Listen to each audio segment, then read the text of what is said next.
So this is going to be a video that I really don't know where I'm going with it because it should be like a 10-second video, but I'm going to make it a little bit longer because, well, you probably want a longer video. I'm going to review this book tonight and tell you a little bit about it. It's called Discovering Virginia's Colonial Artifacts, a comprehensive guide to recovery, identification, and preservation, of artifacts, by Bill Dancy. Now, Bill Dancy is a friend of mine. We've been metal detecting many times together, and he's been metal detecting probably as long as I have. He's a very, very knowledgeable and good guy. Great guy.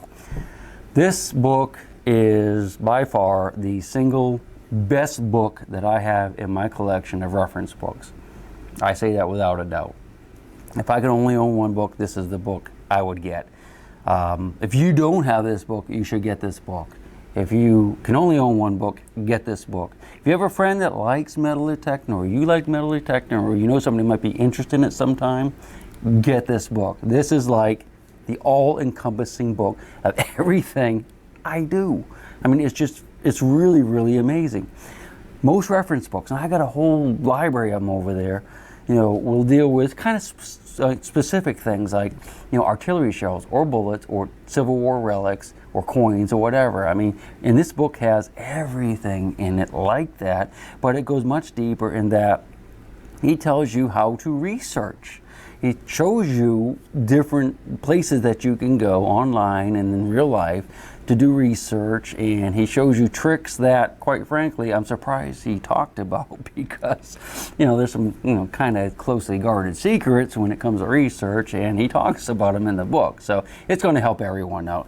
In all seriousness, it's going to help everyone out.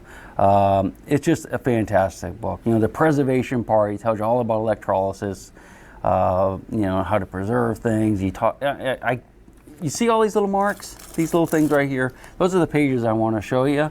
Now, there's over 400 pages in this book, and I could show you every single page and be very, very happy, but it would take us many, many hours, and you don't have that long. So what we're going to do is I'm going to have you come over here. I'm going to flip through it so you can kind of really get an idea of what's in this book. If you don't want to watch it, that's great. Just go and buy the book. I'm telling you right now, 2 seconds of this video, you should have just gone out and bought the book. And you better hurry, because I don't think they're going to be around long once word gets out, because I'm telling you, it's the best one out there. Come on over here. We're going to take a quick look at these. I don't know how long this video might be, an hour long. I don't know. It could easily be an hour long because it's just an amazing book. But I almost wish, though, I mean, it's a great title, and I don't want to rag on them or anything, but when I read this and I first got this book, I was thinking to myself, well, it's going to be, about digging stuff over in Virginia, and, that's cool, but it's kind of specialized. But it isn't that at all. It really is the identification, preservation, and how to, the small stuff down here that is really the bulk of the book. It just takes place in Virginia, but it applies everywhere. And you're going to see when you come over here, and we'll flip through and check out some of the chapters. Come on over.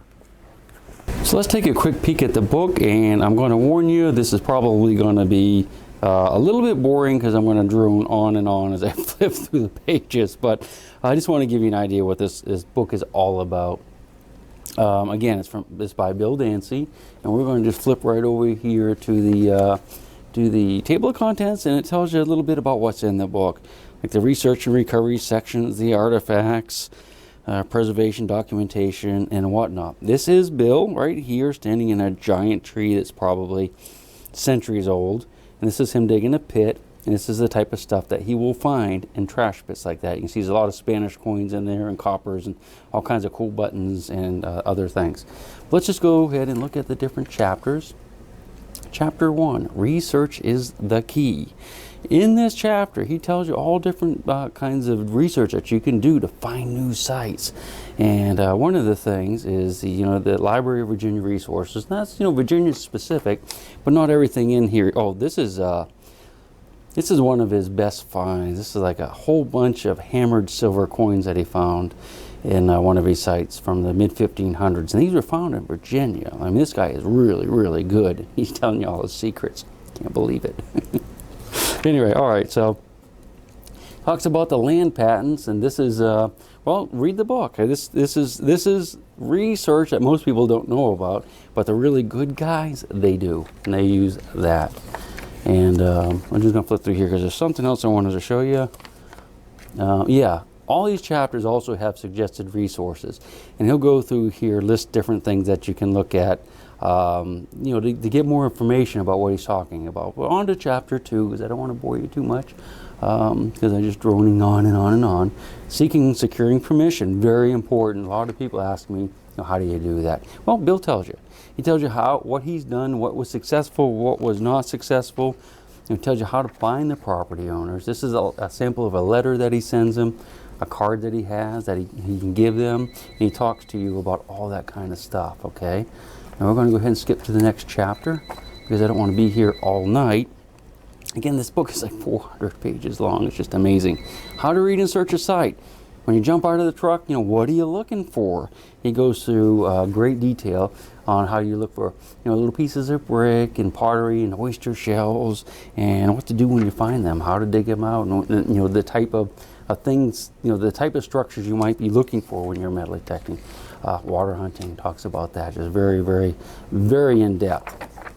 Another chapter, technology and tools of the trade, and there you go. I mean, if you're not if you haven't been digging for 40 years and you want to know a little bit about detectors and different tools, he goes through it. He tells you all about the different detectors, what kind of detectors you might want to use for different, you know, different areas, and pinpointers and shovels, and he's got all that stuff in here. Different types of gloves and magnets and things you might want to bring. He even tells you how to build a sifter in this book. I mean, this book is just full of information.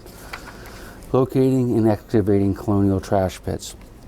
This is where a lot of the really nice stuff is in the trash pits and the cellar holes. And you know, the Civil War is the same way. You find that, you know, the campsites and the trash pits, and you can find them the exact same way he's showing you here. And he shows you how he digs them and what to look for and how to trace them, and just really amazing. I think I missed a chapter, but no, it's still in the trash pits. Okay. Coins. He talks about the artifacts. These are all the different kinds of coins. And again, this is his big coin find that he had a few years ago. It goes through all different kinds of coins that we were using here in America when we were colony, not just Virginia, but America. And you know, just tons of information in one place. You're just not going to find this kind of stuff in any other book unless it's a book specifically designed for just those coins. For some reason, I had something marked here. Weights, tokens, and jet-ins. This is stuff you'll find in colonial sites, and he goes into great detail on, you know, what they are and different kinds you can find and what you know, what they were used for. Buttons, again, huge history of buttons here. Just amazing. And he's got beautiful pictures. Everything is just, and it's just, there's a lot of information everywhere. Buckles, colonial buckles.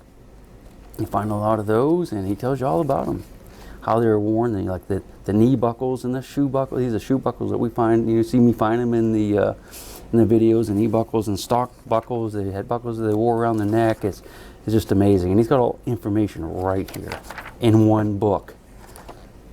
Clay pipes. We find a lot of clay pipes. You will too if you is starting to metal detect. We search the older sites. You're going to find these, and he tells you all about them. How to identify them, what they mean. Bottles and seals, you know, the old bottles, has a big section on that. Ceramics, you find a lot of pottery and stuff. Look at the just beautiful pictures. That's somewhere in Virginia, and there's a, you know, big onion bottle just sitting on the beach, you know, the base to it. Let's get to another chapter. I don't want to be here all night. Iron artifacts. You know me, I love iron. And he goes into great detail on what the different things are that you'll find, from cooking pots to shovels to spades to axes, and how to preserve them. He tells you all about that as well. Might not be in this chapter, but you know, it tells you how to date the different hose and whatnot that you find. You find a lot of hose when you're digging iron, and you know me, I just love iron. So look at that. Hey, we should just spend all night on a chapter of iron. I love that. Leather ornaments. You'll find tons of leather ornaments when you start metal detecting. All this kind of stuff, and you'll have no idea what they are, but guess what? There's a book now that has all that stuff right there. Household wares, personal items, spoons, knives, forks. You know, it's just amazing, the different things that he has in here. I mean, I was able to identify a lot of stuff in my collection that I had no idea what it was with this book already. Construction practices and materials. Now that doesn't sound too interesting, but guess what? When you start looking at it, you realize he's telling you all about how they built the houses and why they did that and how you can use that information to find more stuff. Talks about all the different kinds of nails and how you can figure out how old they are. Weapons, you got muskets. Ooh, that's like Indian pottery. This is miscellaneous colonial Native American artifacts. So he talks about the Indian pottery that you're going to find on different sites and arrowheads and things like that. He talks about muskets, musket balls. There's this picture of old Dan. Dan, my buddy Dan. We've been digging together for many, many, many years. He has a section on post-colonial artifacts. So this is like your Civil War stuff and stuff, you know, after what we would consider the colonial era, which, you know, probably lasted up until around 1820 or so. Just beautiful, beautiful pictures too. Lots of information. Post-Civil War talks a little bit about what, you know, the different things you can find and how to identify them. Next chapter. This is an important chapter, preservation, documentation, and ethics. He talks about how to, you know, put things back together, how to preserve iron, how to clean coins. It's all in this one book. Button cleaning technique, you know, it's just all of it's right here. You don't have to search and search and search and hope to find information and get a lot of bad information. There's so much bad information out there. Documenting, displaying tells you, you know, some different techniques for displaying and how important it is to document your finds and why it's important. Go to this next one. Ooh, ethics and cooperation. This is a really important chapter, and the chapter, you know, this is not stuff you would typically read in a book. A lot of this is about the code of ethics that, you know, we diggers have and unwritten rules. Well, guess what? They're written right there. Read these rules, live by those rules, and you have lots of friends. Break one or more of these rules, and you'll lose your friends, your digging buddies. So he talks about that. You know, what do you do with your artifacts when you're ready to get rid of them? Do you sell them? Do you donate them to a museum? Well, he tells you the ins and outs of that. Talks about, you know, our relationship with archaeologists and how you can make it better and how we are working together. Goes through some of his best sites and it's not just pictures of the sites. He tells you how he found them, you know, how he dug them out and why he did the things he did, you know, to really make his collection bigger, and just some beautiful coins. Massachusetts silver. Like I said, I mean, these things, you know, are all over the country. Trash pits. He talks about the different trash pits and that he's dug and how to dig them. Some more information back here. I didn't mark it for some reason. He gives you case studies, like researching, you know, a farm, how he went through it step by step, how he got permission, how he knew where to look, what he was looking for, and some of the things he found. Tools, tells you all about the different types of shovels you might need. Again, some more coins, gives you a nice background on the different coins you might find in this country, the US of A. Same way with the pipes, the different marks on the pipes. And just really, really cool. There's tons of information in here. So, tool supplies, you know, just all this kind of, you know, WD-40. When do you use WD-40 or aluminum jelly? This is all important stuff. And to be honest with you, I can see why this book is almost 400 pages long, because he covers it all. So, all right. So we're going to just leave that here, I guess. And I hope that made sense to you. And he, you know, of course, has all this stuff. Oh, isn't that pretty? I hope you enjoy looking through this book with me. I think it gives a pretty good perspective of what's in it and how valuable that information is. And I'd just like to give a big old thanks to Bill Dancy for putting this together. I mean, I never expected to see this book. I really didn't. I mean, this is the book I would like to have written. I'll be honest with you. So get a chance, go out and buy it. You won't go wrong. I can absolutely promise you that. I get to give you the Aquachigger seal of guarantee that you're going to like this book. We'll see you on the next video. Sorry this one was so long.